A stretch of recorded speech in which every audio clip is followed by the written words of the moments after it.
This is the Unit 1 project lecture. The first half of the unit is a 50-point project called Found Textures. You'll create 5 unique 9 by 12 inch designs on paper using a technique called frottage.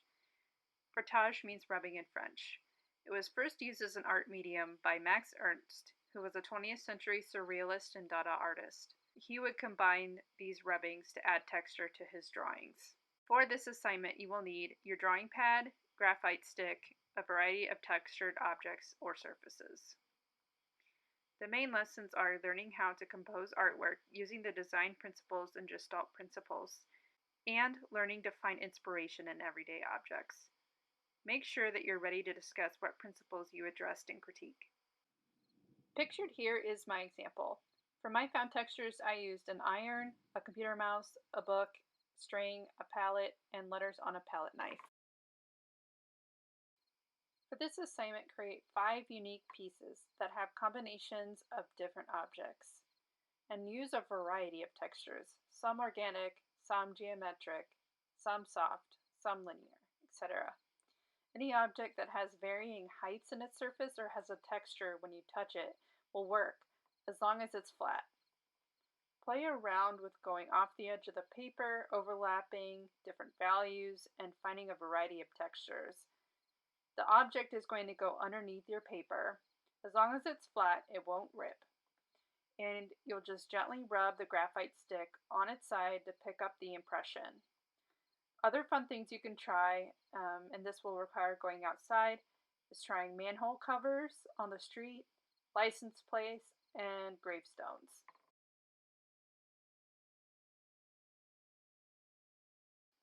Project number 2 is the Design Principles book worth 100 points. It's an accordion book with handmade hardcovers and then hand-carved stamping inside. We're going to use a stamp to create texture, pattern, and explore the design principles such as variety and unity within the book. Be prepared to discuss what design principles you used during critique. Assembling the book might be difficult. You can try this on your own, but I recommend making your covers in class because we have limited supplies. For your book assembly materials, you'll need scissors, X-Acto knife, ruler, pencil, Bristol paper, which is 14 by 17 inches, archival glue, water and paintbrush, scrap paper. I use phone book in this example, books for weight, chipboard covers, and your decorative cover paper. Step number 1, cut down decorative paper close to the size of your chipboard with about 2 inches of space all around.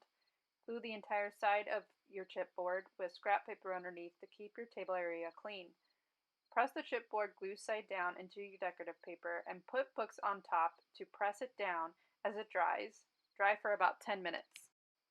Step number 2, we're going to cut down the 14 by 17 inch Bristol paper into 2 strips measuring 6.5 inches tall by 17 inches long. Lay your ruler down after marking where to cut on your paper. Use this as a guide as you carefully cut downward with your X-Acto knife. You're going to go over it a couple of times with your knife before the paper pulls apart. X-Acto blades are very, very dangerous. Please use with caution.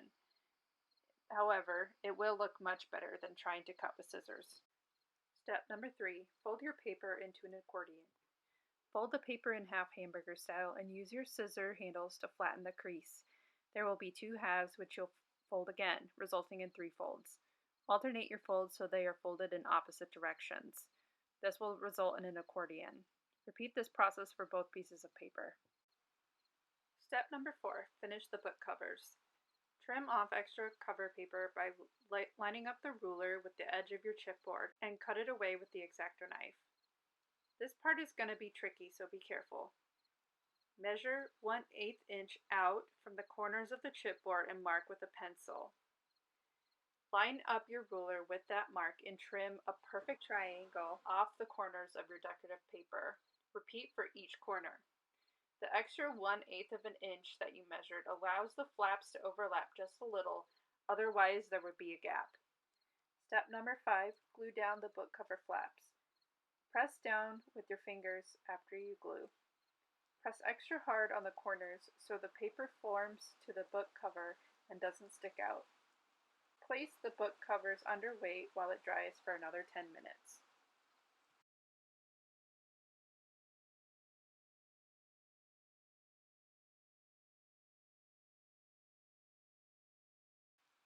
Step number 6, make a page connector. The page connector is going to be 6.5 inches tall and about 1 to 2 inches wide.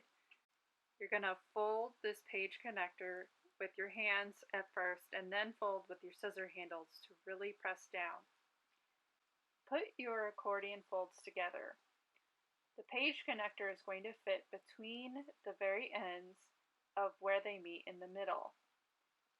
Mark an X on the edges of the book paper and the page connector so you can remember how to glue them together by just simply putting those X's right together.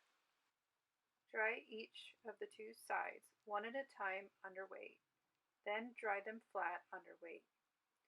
Once it's dry from the glue, fold your accordion to be flat and place under pressure to help flatten the pages. If your page connector ends up being a little bit longer than expected, you can trim it with your X-Acto knife so that it matches with the accordion fold. Step number 6 is the last step. Glue the inner accordion pages to your book covers, and your book will be complete. Practice placing the inner pages onto your cover so it's centered. This will help you give an idea of where to glue. The page on the end will be glued entirely on the outside edge. Quickly place the glue side down onto your book cover and repeat for the other side. Place scrap paper in between the cover pages so it doesn't accidentally glue your book together. Dry the glue under pressure and wait several hours so your book has plenty of time to dry and flatten.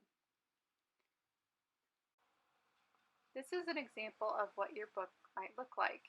You can either read it one page at a time like this, or you can open it up completely and view it as an accordion. The last part of the process is using stamps. Stamps are one form of printmaking. Printmaking is an art medium that is graphic and allows the artist to make multiples of the same image. In linocut and woodcut, the process is similar. It is called relief. The artist uses a sharp tool to carve away the white areas of the block, in our case, a stamp, and the black areas are uncarved and receive the ink to make a print. This is a beautiful example of a relief print by contemporary Polish artist Karol Pomykala, who uses only lines and dots to create the texture in his artwork and is quite abstract. This is a lino cutter tool. It's what you're going to use to carve your stamp with. On the end of the handle, you can open it up and there will be some carving tools inside. The carving tools have various shapes and sizes for different types of line weight that you might want to use. You can tell which side goes inside of the lino cutter because they're all going to be the same shape. Put away the ones you don't need when you're not using them and close the cap. And when you need to replace the knife on the top, you're going to twist, pull out, and then you can put the other one in using that same side that has the same shape. Then you're going to twist to keep it in. For materials, you will need the lino cutter, your easy cut block, yours is going to be blue, a marker, and a stamp pad. You can cut your block into 4 smaller pieces with scissors to make multiple stamps like I did. Both sides can be carved with 8 total stamp designs possible. Step number 1, draw a texture on your block using marker. Step number 2, carve away the pink areas and just leave the black areas that you drew. Don't carve too deep and carve away from yourself and keep your hands out of the way so you don't cut yourself. Step number 3, load the stamp up with ink and press. Shine in the light. That shimmer is going to show you if it's evenly inked or not. Press on your book paper. Your design should have already been planned out in your sketchbook, so there's little room for error. Play around with rotation, overlapping, repetition, and value in your design by varying the amount of ink. Combine 2 or more stamp designs in your book at the very least. Depending on what day you come in class will affect when you start this project, but please use class time to ask any questions that you have or let me help you through a difficult part of the process.